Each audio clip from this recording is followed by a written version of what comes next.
Hello guys, welcome back to my YouTube channel commerce stream by MD Shadan. Guys, जैसा कि आप सभी लोगों को पता, हम क्लास 11th अकाउंटेंसी का जो चैप्टर नंबर 9 है दैट इज़ जर्नल एंट्री, इसके बारे में हम लोग पढ़ रहे थे। ठीक है, देखो लास्ट वीडियो में गाइस हमने question number 16 and question number 17 किया था। आई होप आपने हमारा लास्ट वीडियो देखा होगा और वो वीडियो आपको बहुत अच्छे से समझ में आई होंगी। ठीक है, तो आज की इस वीडियो में गाइस हम उसके आगे कंटिन्यू करेंगे, यानी आज की इस वीडियो में हम question number 18 and question number 19 total 2 questions करेंगे। ठीक है, तो आप मेरे साथ बने रहो, आपको सारी चीज़ें बहुत अच्छे से समझ में आएंगी। थोड़ा सा ये क्वेश्चन देखिए ब्लर है ना, बहुत क्लियरली नहीं दिख रहा, तो आप अपनी बुक में देख सकते हैं इस क्वेश्चन को। ठीक है, कोई इशू नहीं है। चलो देखो, सबसे पहले हम शुरू करते हैं क्वेश्चन नंबर 18। इसमें कह रहा कि enter the following transactions in the journal of Arun Govil and company. ठीक है, ये कंपनी का नाम है अरुण गोविल एंड कंपनी। 2026 का डेटा दिया हुआ है। सबसे पहले जून 1 को कह रहा है कि Arun Govil and company paid into bank as capital ₹6 lakh, यानी जो बिजनेस का ओनर है वो 6 लाख रुपया बैंक में जमा कर रहा है। ध्यान से सुनना, वो 6 लाख रुपया बैंक में जमा कर रहा है और कह रहा है कि एज कैपिटल के फॉर्म में। ठीक है, तो इससे क्या होगा, अगर जो बिजनेस का ओनर है वो कैपिटल के फॉर्म में जो बिजनेस का बैंक अकाउंट होता है, अगर उसमें वो 6 लाख रुपया जमा करेगा, तो इससे क्या होगा, जो बैंक बैलेंस है यानी जो बिजनेस का अकाउंट होता है बैंक में, उसमें जो बैंक बैलेंस है वो क्या करेगा, इंक्रीज़ करेगा, है ना। तो जो बैंक होता है वो बिजनेस के लिए क्या होता है, असेट होता है। बैंक बैलेंस जो होता है वो बिजनेस के लिए क्या होता है गाइस, असेट होता है। और मैंने बताया था असेट का बढ़ना क्या होता है, डेबिट होता है। ठीक है, तो देखो सोल्यूशन आइए हम करते हैं। सबसे पहले आप ऊपर हेडिंग डालेंगे journal entries in the books of Arun Govil and company.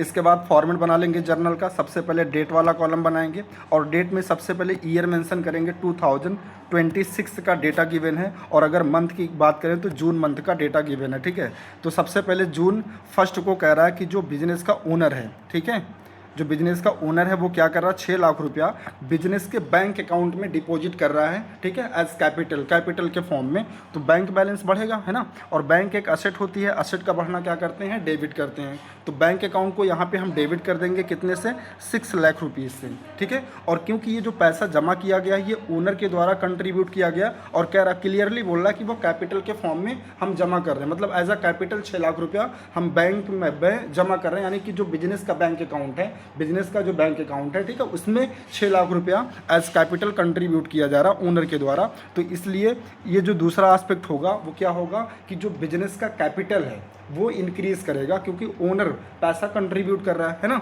तो इसकी एंट्री हो जाएगी bank account debit. Bank account debit क्यों हो रहा है, समझो ध्यान से। जो बिजनेस का ओनर है वो पैसा बिजनेस में इन्वेस्ट ना करके बिजनेस का जो अकाउंट होता है, बैंक में एक अकाउंट होता है, करंट अकाउंट है ना, तो उस बैंक में वो 6 लाख रुपया डिपॉजिट कर रहा है। तो एक तरीके से वो बैंक का ही तो बैलेंस है।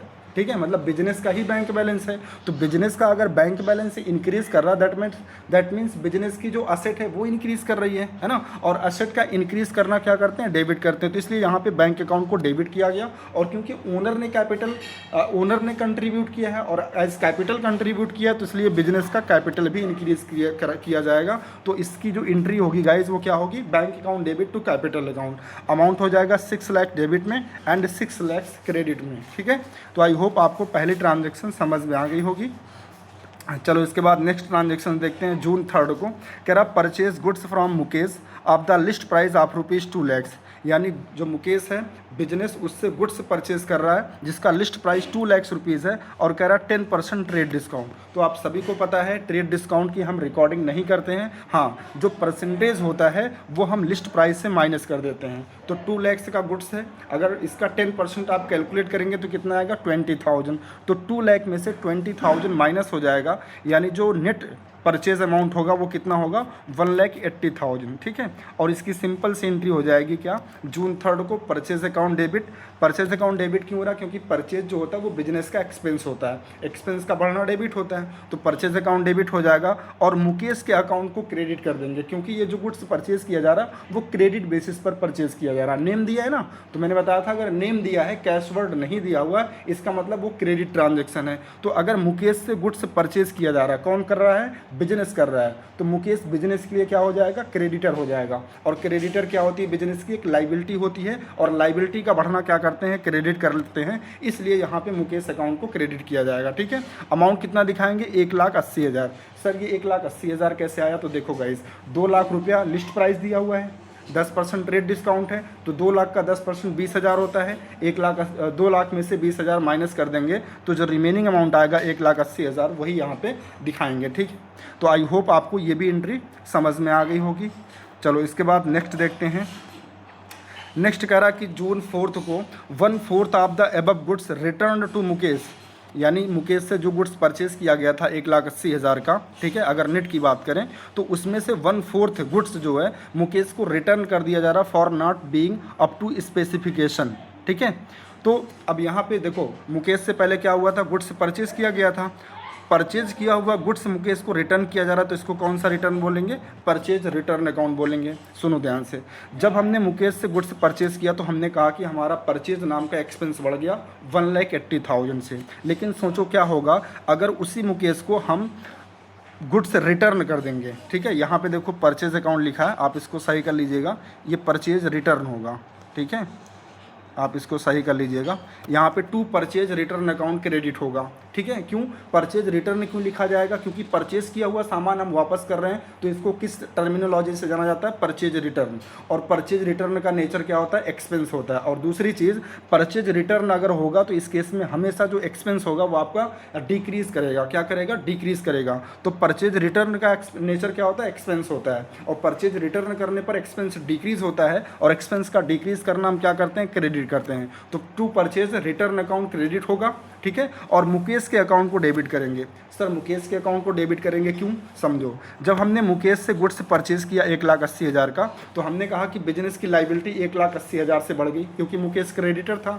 लेकिन जब मुकेश 1/4 गुड्स वापस कर देंगे तो उतने से मुकेश नाम की लाइबिलिटी यानी जो क्रेडिटर है वो क्या हो जाएगा, डिक्रीज हो जाएगा। और क्रेडिटर का डिक्रीज होना हम क्या करते हैं, डेबिट करते हैं। तो इसलिए यहाँ पे मुकेश अकाउंट को डेबिट किया जाएगा। ठीक है, कितना अमाउंट आ जाएगा, 45,000। कैसे आएगा, तो देखो 1,80,000 का आप अगर 1/4 निकालोगे, ठीक है, 1,80,000 का 1/4 निकालोगे तो आ जाएगा 45,000। आप कैलकुलेट करके चेक कर सकते हैं। ठीक है, तो समझ में आ गया। तो परचेज रिटर्न के केस में हमेशा एंट्री क्या करते हैं, जो क्रेडिटर होता है उसको डेबिट कर देते हैं, और परचेज रिटर्न अकाउंट को यहाँ पर रिटर्न आप लिख लेना, गलती से ये मैं लिख नहीं पाया हूँ, यहाँ पे टाइपो एरर हो गया है। ठीक है, परचेज रिटर्न अकाउंट क्रेडिट हो जाएगा। समझ में आ गई बात, हाँ सर आ गई। चलो नेक्स्ट देखते हैं। नेक्स्ट कह रहा कि 6 जून को issued a cheque to Mukesh. ठीक है, यानी मुकेश को चेक इशू किया जा रहा for the amount due to him. क्यों पेमेंट किया, क्यों चेक इशू किया जा रहा, क्योंकि उसे कुछ अमाउंट पे करना था ना, मुकेश से हमने गुड्स परचेज किया था। After deducting 2% cash discount. ठीक है, 2% कैश डिस्काउंट ले करके हम पेमेंट कर रहे हैं। तो आइए देखिए इसकी एंट्री क्या होती है। तो देखो 6 जून को एंट्री हो जाएगी, मुकेश के अकाउंट को डेबिट किया जाएगा क्योंकि पेमेंट हो रहा है, तो मुकेश जो क्रेडिटर था बिजनेस का वो अब खत्म हो जाएगा, यानी कि क्रेडिटर डिक्रीज हो जाएगा, मतलब कि लाइबिलिटी डिक्रीज हो जाएगी। और लाइबिलिटी का डिक्रीज होना क्या करते हैं, डेबिट करते हैं। तो मुकेश अकाउंट को आप डेबिट कर लेंगे, है ना। और क्योंकि चेक से पेमेंट हो रहा है तो बैंक अकाउंट को क्रेडिट करेंगे क्योंकि बैंक बैलेंस कम होगा, है ना। और 2% का कैश डिस्काउंट रिसीव हो रहा है, किसको, बिजनेस को। तो अगर बिजनेस को कैश डिस्काउंट रिसीव हो रहा है तो वो बिजनेस के लिए रेवेन्यू होता है, तो इसलिए यहाँ पे डिस्काउंट रिसीव्ड अकाउंट को क्रेडिट करेंगे। अब ये डिस्काउंट कैसे आएगा, तो देखो सुनो, ध्यान से सुनो। मुकेश से कितने का सामान खरीदा गया था, तो मुकेश से सामान खरीदा गया था 1,80,000 का। फिर इसके बाद इसमें से देखो 45,000 का सामान रिटर्न कर दिया गया था। तो 1,80,000 में से अगर आप 45,000 माइनस कर देंगे तो बचेगा 1,35,000, और इसी का पेमेंट करना है। ठीक है, तो अब जो डिस्काउंट निकालना मैंने बताया था, जितना अमाउंट हम पे करते हैं उस अमाउंट पे कैलकुलेट होता है। तो पेमेंट करने वाला अमाउंट कितना है, 1,35,000। तो इसका 2% निकालेंगे। ठीक है, 2/100 कर लेंगे, 20 कैंसिल हो जाएगा, 13 दूना 26 और 5 दूना 10, यानी कि 2700। ठीक है, 2700 रुपया डिस्काउंट आ जाएगा, जो कि यहाँ पे देखो हमने क्रेडिट में दिखा रखा है। ठीक है, आपको हाईलाइट करके रखा है येलो कलर से। और इसके बाद देखो 1,35,000 में से 1,35,000 में से 2700 का डिस्काउंट मिल गया। तो 1,35,000 में से 2700 माइनस कर देंगे तो 1,32,300 रुपया आपके जो बैंक अकाउंट है उससे कम होगा, है ना, क्योंकि देखो टोटल पेमेंट करनी है 1,35,000, जिसमें से 2700 का डिस्काउंट मिल गया, तो 2700 माइनस हो जाएगा तो कितना बचेगा, 1,32,300 ये आ जाएगा आपका बैंक के सामने, ठीक है। और इसका नरेशन हो जाएगा being payment made on 2% cash discount. समझ में आ गया?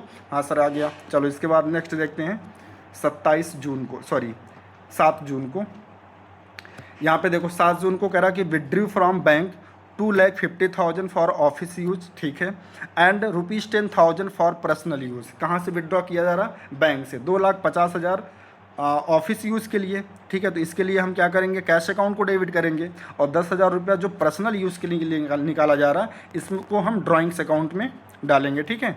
तो देखो इसकी एंट्री हो जाएगी 7 जून को, drawings account debit 10,000, cash account debit यानी जो ऑफिस यूज़ के लिए निकाला है तो बिजनेस में आएगा, है ना। जितना ऑफिस के लिए पैसा निकाला जाएगा बैंक से उतना कैश बढ़ेगा, इंक्रीज़ करेगा। असेट का इंक्रीज़ करना क्या होता है, डेबिट। कितना निकाला है, 2,50,000। कहाँ से निकाला है, टू बैंक अकाउंट, है ना। बैंक से निकाला तो बैंक का बैलेंस कम होगा, बैंक एक असेट है, असेट का कम होना क्या करते हैं, क्रेडिट करते हैं। तो टू बैंक हो जाएगा कितना, टोटल 2,60,000, जिसमें से 2,50,000 ऑफिस का है और 10,000 पर्सनल यूज़ का है, इसलिए 10,000 हमने ड्राइंग्स अकाउंट में डाल रखा है, ठीक है। नरेशन हो जाएगा being amount withdrawn from bank. समझ में आ गया? हाँ सर समझ में आ गया। चलो इसके बाद नेक्स्ट देखते हैं 7 जून के बाद। इसके बाद देखो है ट्रांजेक्शन अगली 10 जून को, कह रहा purchase a machinery for ₹1 lakh, ठीक है, and spent 5,000 on its installation, ठीक है।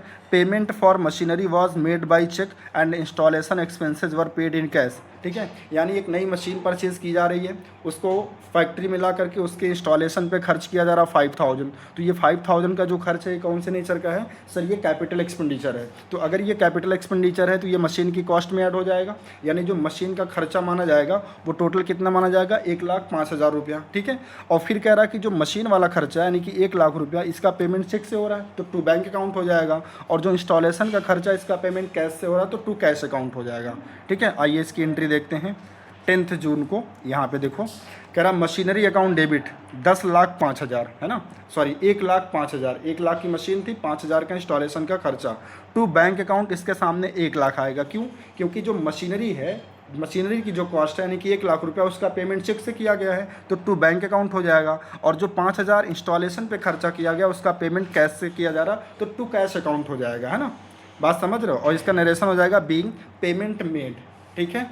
हाँ सर ठीक है। चलो इसके बाद नेक्स्ट देखते हैं। नेक्स्ट है 12 जून को, sold goods for 1 lakh to Amar. अब यहाँ पे देखो कैश वर्ड कहीं पे नहीं लिखा है, नेम दिया है अमर का, इसका मतलब ये क्रेडिट सेल है, ठीक है। तो इसकी सिंपल सी एंट्री हो जाएगी क्या, अमर डेबिट टू सेल्स अकाउंट, है ना, क्योंकि अमर क्या है, डेटर है, डेटर एक असेट होता है, असेट का बढ़ना डेबिट करते हैं, तो Amar's account debit to sales account. Sales क्या होता है, बिजनेस का रेवेन्यू होता है, रेवेन्यू का बढ़ना क्रेडिट करते हैं। नरेशन हो जाएगा being goods sold to Amar, 1 lakh debit में और 1 लाख क्रेडिट में, ठीक है। ये तो बहुत सिंपल सी एंट्री थी। चलो इसके बाद नेक्स्ट देखते हैं। नेक्स्ट आपका दिया है 13 जून को, Amar clears his account by given a cheque 98,500। देखो अमर को सामान कितने का बेचा गया था, 1,00,000 रुपये का, और ये अपना अकाउंट क्लियर करा रहा 98,500 रुपये में, यानी 1,500 रुपया कम दे रहा है। Cheque is immediately send to bank, और जो चेक मिला 98,500 का उसे सेम डे क्या किया गया, बैंक में जमा कर दिया गया। अब यहाँ देखो जो 1,500 का गैप है ना वो कैश डिस्काउंट ट्रीट किया जाएगा, क्योंकि यहाँ पे फुल सेटलमेंट हो रहा है, मतलब हिसाब किताब ख़त्म किया जा रहा है। तो आइए देखते हैं इसकी एंट्री क्या हो जाएगी। तो देखो सिंपल सी इसकी एंट्री हो जाएगी। सबसे पहले हम अमर के अकाउंट को क्रेडिट कर देंगे, क्योंकि अमर अब डेटर नहीं रहेंगे, क्योंकि पेमेंट कर रहे हैं ना, तो डेटर एक असेट होता है, तो डेटर अगर ख़त्म होगा यानी कि डिक्रीज़ होगा तो उसे हम क्या करते हैं, क्रेडिट करते हैं। कितने से, 1,00,000 रुपये से। और पेमेंट कितना मिला, चेक कितने का मिला था, 98,500 का, तो बैंक अकाउंट को डेबिट कर देंगे, क्योंकि ये पैसा बैंक में आएगा, बैंक बैलेंस बढ़ेगा, बैंक का बढ़ना क्या होता है, डेबिट होता है। और 1,500 रुपया जो कम मिला है, इसका मतलब बिजनेस ने 1,500 अमर को डिस्काउंट अलाउ किया है, और ये जो डिस्काउंट अलाउ किया जा रहा है बिजनेस के द्वारा, ये बिजनेस का क्या है, एक्सपेंस है, एक्सपेंस का बढ़ना डेबिट करते हैं, तो डिस्काउंट अलाउड डेबिट हो जाएगा कितना, 1,500 रुपया। और इसका नरेशन हो जाएगा being payment received and discount allowed to him ₹1,500, ठीक है। तो आई होप आपको ये ट्रांजेक्शन्स भी समझ में आ गई होगी। चलो इसके बाद नेक्स्ट आपका है 15 जून को, कह रहा purchased stationery for personal use, मतलब जो ओनर है वो अपने पर्सनल यूज़ के लिए 3000 की स्टेशनरी परचेज़ कर रहा है, फॉर ऑफिस यूज़ 5000, और स्टेशनरी जो ऑफिस के लिए परचेज़ की जा रही है वो 5000 की। ठीक है, तो चलो इसकी देखो एंट्री क्या हो जाएगी। जून 13 हो गया था, जून 15 ड्राइंग्स अकाउंट डेबिट, जो पर्सनल यूज़ के लिए लिया है उसको तो ड्राइंग्स में डाल देंगे 3000, और जो ऑफिस यूज़ के लिए लिया गया है वो तो एक्सपेंस हो जाएगा। स्टेशनरी नाम का एक्सपेंस का बढ़ना डेबिट होता है, तो स्टेशनरी अकाउंट को डेबिट करेंगे 5000 से, और इन दोनों का पेमेंट कैश से हुआ है तो बिजनेस से कैश कम होगा, तो कैश अकाउंट को क्रेडिट कर देंगे कितने से, टोटल 8000 से। ठीक है, नरेशन हो जाएगा being purchased machinery, sorry stationery, है ना, समझ गया कि ये तो सिंपल सी एंट्री थी। चलो इसके बाद नेक्स्ट देखते हैं। 15 के बाद 20 जून को दिया है, purchase land for ₹2 lakh and paid 1% brokerage. ठीक है, देखो मतलब कि जो बिजनेस है वो लैंड परचेज कर रहा है, और कैसे परचेज कर रहा है, किसी ब्रोकर के थ्रू, और जो ब्रोकर है वो 1% का ब्रोकरेज ले रहा है, मतलब दलाली ले रहा है। तो 2 लाख का 1% कैलकुलेट करोगे तो 2000 आ जाएगा, एंड ₹15,000 एज रजिस्ट्रेशन चार्ज, है ना, मतलब जो ज़मीन है उसका रजिस्ट्रेशन कराया गया, लिखवाया पढ़वाया गया, तो 15,000 का उस पर भी खर्चा आया। और फिर कह रहा कि entire payment is made by cheque, और सारी की सारी पेमेंट चेक से हो रही है। तो याद रखना लैंड जो है एक असेट्स होती है ना, और इस असेट्स को परचेज करते समय जितने भी खर्चे स्टार्टिंग में किए जाते हैं, जैसे कि यहाँ पे 1% का ब्रोकरेज यानी कि 2000 का ब्रोकरेज दिया गया, और 15,000 का रजिस्ट्रेशन पे खर्चा किया गया, ये सारे खर्चे कैपिटल एक्सपेंडिचर हैं। ठीक है, ये सब खर्चे किस में जुड़ जाएंगे, लैंड की कॉस्ट में ही जुड़ जाएंगे। तो इसकी एंट्री हो जाएगी इसकी एंट्री हो जाएगी 20 जून को। देखो land account debit to bank account. ठीक है, 2 लाख का लैंड था, 1% ब्रोकरेज था 2000, तो 2 लाख 2000 हो गया, 15,000 रजिस्ट्रेशन का, तो 2 लाख 2000 प्लस 15,000 टोटल कितना हो गया, 2,70,000। ठीक है, पेमेंट चेक से हुआ है तो टू बैंक अकाउंट, नरेशन हो जाएगा बीइंग पेमेंट मेड। ठीक है, सारे खर्चों को क्यों हमने जोड़ दिया यहाँ पे, क्योंकि लैंड पे किया गया सारा का सारा खर्चा क्या है, कैपिटल एक्सपेंडिचर है ना। और कैपिटल एक्सपेंडिचर की सबसे खास बात क्या होती है कि वो उसी पर्टिकुलर असेट्स की कॉस्ट में हम ऐड कर देते हैं जो असेट्स परचेज की जाती है। ये बात आपको आई होप अब तक अच्छे से समझ में आ चुकी होगी, क्योंकि मैंने पिछले कई वीडियो में आपको ये बात बता दिया ऑलरेडी।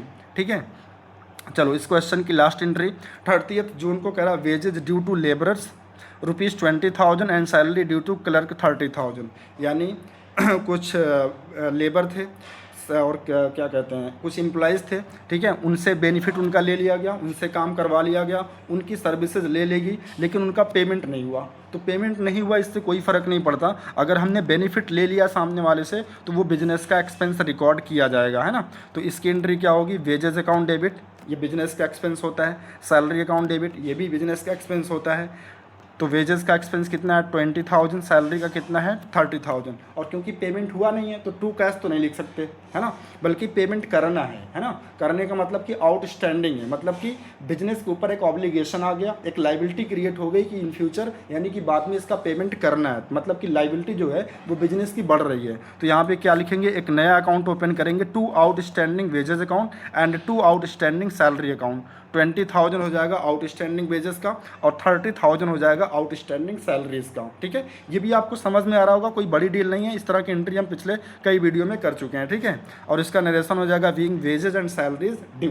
ठीक है, चलो इसके बाद आपको क्या करना है, जो आपने डेबिट और क्रेडिट में अमाउंट दिखाए इन सभी का टोटल कर लेंगे, तो इसका टोटल आ जाएगा 18 लाख। कितना आएगा, 18 लाख। आइए एक बार मैच करते हैं कि आप बुक में भी 18 लाख आया है। तो यहाँ पे देखो टोटल दिया है आपकी बुक में 18 लाख, इसका मतलब बुक वाले ने भी सही कर रखा, कोई भी गलती नहीं है। ठीक है, तो आई होप आपको ये क्वेश्चन नंबर 18 समझ में आ गया होगा। फिर भी अगर कोई डाउट होता है आप कमेंट करके बता सकते हैं। ठीक है, चलो इसके बाद नेक्स्ट क्वेश्चन देखते हैं, इस वीडियो का लास्ट क्वेश्चन, क्वेश्चन नंबर 19 कह रहा pass journal entries for the following transactions. पहला दिया है, पहला पॉइंट कह रहा received by cheque first and final payment of 60 paise in a rupee from Y who owed us ₹20,000। मतलब वाई नाम का कोई डेटर है जिसने 20,000 जिससे हमें लेना था, उससे 60 रुपया, मतलब फर्स्ट एंड फाइनल पेमेंट में उससे 60 पैसा मिल रहा है 1 रुपये में। मतलब हम ऐसे भी कह सकते हैं कि 60% मिल रहा है 100% में 60%, तो 100% का मतलब 20,000 लेना था, तो 20,000 का 60% हमें रिसीव हो रहा है, यानी कि 12,000। बाकी रिमेनिंग जो 40% है यानी कि 8,000 वो हमें नहीं मिल रहा है, और कभी मिलेगा भी नहीं, तो उसे हम बैड डेट्स अकाउंट में डाल देंगे, है ना। तो इसकी देखो एंट्री क्या हो जाएगी, बैंक अकाउंट डेबिट, यानी जो हमको 60% मिला है, और चेक के थ्रू मिला है तो पैसा बैंक में जाएगा, है ना, बैंक का बैलेंस बढ़ेगा। और जो 40% डूब गया उसको हम किस अकाउंट में डाल देंगे, बैड डेट्स अकाउंट में, है ना। और जो वाई है अब वो हमारा डेटर नहीं रहेगा, है ना, अब वो डेटर उसको हमें हटाना पड़ेगा बिजनेस से। तो डेटर कम करने के लिए हम क्या करेंगे, उसे क्रेडिट कर देंगे। तो वाई के अकाउंट को क्रेडिट कर देंगे 20,000 से, ठीक है, और नरेशन हो जाएगा बीइंग अमाउंट रिसीव्ड। ओके, तो आई होप आपको पहली ट्रांजेक्शन समझ में आ गई होगी। चलो इसके बाद नेक्स्ट ट्रांजेक्शन है सेकंड, कह रहा sold goods to Z for ₹80,000। Z को 80,000 का सामान बेचा गया, a trade discount 20% trade discount पर। और फिर आगे कह रहा है कि नेक्स्ट डे, याद रखना ये की पॉइंट है, नेक्स्ट डे यानी आज नहीं, आज अगर मान लो ये ट्रांजेक्शन हो रही तो मतलब कल, ठीक है। नेक्स्ट डे कह रहा कि a cheque was received from him after deducting 5% cash discount, cheque was immediately deposited into bank. अब इसमें देखो एक दो एंट्री करनी पड़ेगी। अगर कोई भी ट्रांजेक्शन सेम डे नहीं होती है, मतलब एक ट्रांजेक्शन है उसमें आधा पार्ट, मतलब हमने ये कह रहा कि सामान बेचा आज लेकिन उसका जो पेमेंट हो रहा है वो कल हो रहा है, तो इस तरह से पहले दो ट्रांजेक्शन इसमें, मतलब दो जनरल एंट्री आपको करनी पड़ेगी। एक तो पहले आपको सेल करने वाली जेड को, है ना, जेड को सामान बेचा गया मतलब उधार बेचा गया है, तो जेड के अकाउंट को डेबिट कर देंगे, क्योंकि जेड यहाँ पर डेटर है। डेटर एक एसेट होती है, एसेट का बढ़ना डेबिट होता है, बहुत बार ये बात मैं बता चुका हूँ। और क्योंकि सेल किया गया तो सेल क्या है, बिजनेस का रेवेन्यू है, रेवेन्यू का बढ़ना क्रेडिट करते हैं, है ना। अब ये 64,000 कैसे आया, देखो जो गुड्स बेचा जा रहा है जेड को, उसका जो लिस्ट प्राइस है वो 80,000 है, और 20% का ट्रेड डिस्काउंट है। तो ट्रेड डिस्काउंट हम हमेशा माइनस कर देते हैं लिस्ट प्राइस से। तो 80,000 का 20% कैलकुलेट करोगे तो 16,000 आएगा, 16,000 आएगा, और 80,000 में से 16,000 माइनस कर देंगे तो कितना आ जाएगा, 64,000 आ जाएगा। तो इसीलिए यहाँ पे 64,000 दिखाया गया, ठीक है, बात समझ गए। चलो इसके बाद कह रहा कि अगले दिन जो है जेड से हमें पैसा रिसीव हो रहा है, सॉरी चेक रिसीव हो रहा है, और उस चेक को सेम डे हम बैंक में जमा कर दे रहे हैं। तो बैंक में अगर जमा हो रहा है तो बैंक अकाउंट को बढ़ाना पड़ेगा, बैंक अकाउंट को डेबिट करना पड़ेगा, है ना। और कह रहा कि डिस्काउंट भी दिया जा रहा है उसको, कितना डिस्काउंट दिया जा रहा है एक बार चेक कर लेते हैं, 5% का डिस्काउंट भी जेड को दिया जा रहा है, यानी बिजनेस डिस्काउंट अलाउ कर रहा है। तो डिस्काउंट अगर अलाउ किया जा रहा है तो ये बिजनेस के लिए क्या है, एक्सपेंस है, और एक्सपेंस का बढ़ना हम क्या करते हैं, डेबिट करते हैं। तो डिस्काउंट अलाउड डेबिट हो जाएगा और टू जेड्स अकाउंट, है ना, क्योंकि जेड अपडेटर नहीं रहेगा, पेमेंट कर दे रहा है। तो जेड के सामने कितना हो गया, पूरा 64,000। फिर 64,000 का 5% निकालोगे तो आ जाएगा 3,200। आप चाहे तो कैलकुलेट करके देख लीजिएगा। तो ये देखो 64,000 लेना था, 3,200 का डिस्काउंट दे दिया गया, तो 64,000 में से 3,200 माइनस करोगे तो रिमेनिंग अमाउंट आएगा 60,800, ठीक है। और यही अमाउंट हमने क्या किया होगा, बैंक में जमा किया होगा। तो बैंक के सामने अमाउंट कितना आ जाएगा, 60,800, डिस्काउंट में चला जाएगा 3,200, और जेड के सामने 64,000, ठीक है, समझ में आ गया। नरेशन हो जाएगा being check received and deposited into bank, ठीक है। चलो इसके बाद नेक्स्ट देखते हैं थर्ड को कह रहा कि goods costing ₹40,000 sold to Manoj at a profit of 20%, यानी मनोज को गुड्स बेचा जा रहा है 20% प्रॉफिट पर, लेस 10% ट्रेड डिस्काउंट, और 10% का ट्रेड डिस्काउंट भी है, ठीक है। चलो कोई बात नहीं, देख लेते हैं। तो सेल किया जा रहा है मनोज को, तो Manoj debit to sales account हो जाएगा, क्योंकि मनोज डेटर है, डेटर का बढ़ना क्या होता है, डेबिट, और सेल बिजनेस का रेवेन्यू होता है, रेवेन्यू का बढ़ना क्रेडिट होता है। अमाउंट समझो, देखो 40,000 का सामान है, 40,000 का सामान है, ठीक है, और प्रॉफिट कितना परसेंट है यहीं पे देख लेते हैं, यहीं पे कैलकुलेट कर देते हैं 20%। देखो 40,000 का सामान है, ये तो लिस्ट प्राइस हो गया, 20% का प्रॉफिट है, तो 40,000 का 20% होता है 8,000, ठीक है। तो इस टोटल कर लो, ये आ जाएगा कितना, 48,000। फिर आगे कह रहा है कि 10% का क्या देना, ट्रेड डिस्काउंट, जिसको हम माइनस करते हैं, तो 48,000 का 10% होता है 4800। तो अगर 48,000 में से 4800 आप माइनस कर दोगे तो आपका जो अमाउंट आएगा वो 43,200 आएगा। कितना आएगा, 43,200 आएगा। तो यही हमने देखो यहाँ पे दिखा रखा है 43,200। क्या करना, फिर से सुनो, सबसे पहले जो लिस्ट प्राइस है उसमें 20% प्रॉफिट ऐड करोगे, फिर जो अमाउंट आएगा उसमें से 10% रेट डिस्काउंट माइनस करोगे तो 43,200 आ जाएगा, और एंट्री बनेगी Manoj account debit to sales account. Narration हो जाएगा being goods sold to Manoj at the rate of 10% trade discount. समझ में आ गया, हाँ सर आ गया। चलो इसके बाद नेक्स्ट देखते हैं।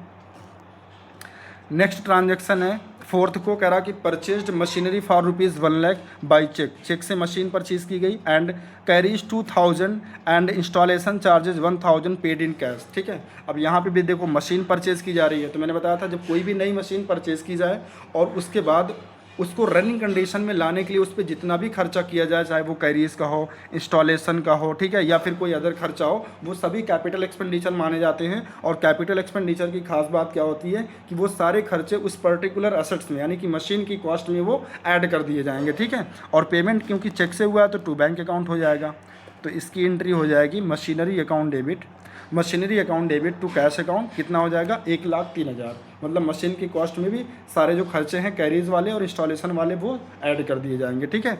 नरेशन हो जाएगा being amount paid for machinery. तो आई होप ये भी समझ में आ गया होगा। आइए आज के क्वेश्चन का last question, last point, 5th point देखो और इसको ध्यान से समझो। इसमें 4 एंट्री होनी है, ठीक है। देखो सबसे पहला कि purchase goods for 50,000 from Govind. पहले इसकी एंट्री कर लेते हैं। गोविंद से गुड्स परचेज किया 50,000 का, तो इसकी एंट्री क्या होगी? Purchase account debit to Govind, है ना, सिंपल सी। Purchase account debit to Govind हो जाएगा 50,000 एंड 50,000। फिर आगे पढ़ो, पढ़ते जाओ और करते जाओ।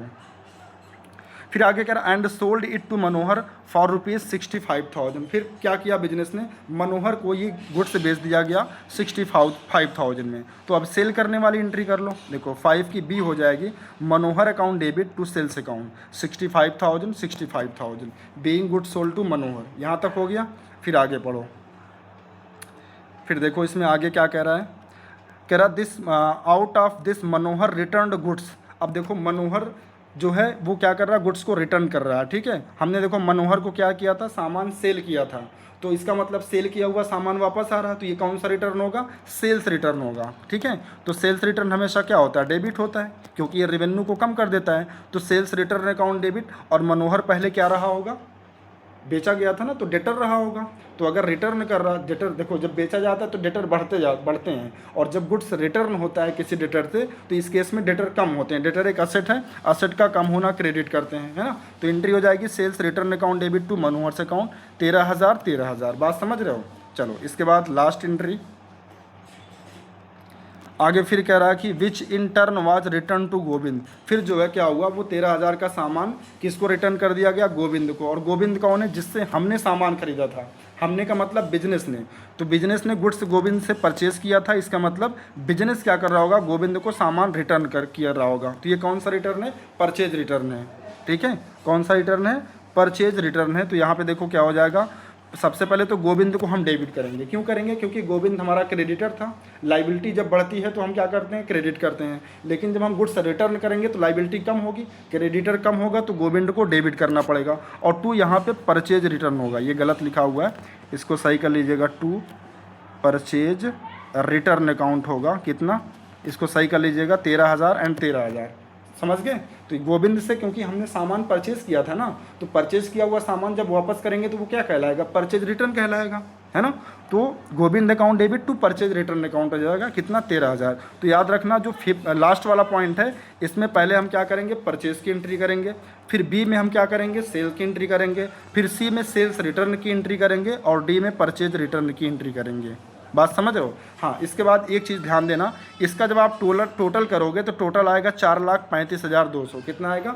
4,35,200। जबकि आपकी बुक में जो आंसर दिया है वो दिया है 4,27,200।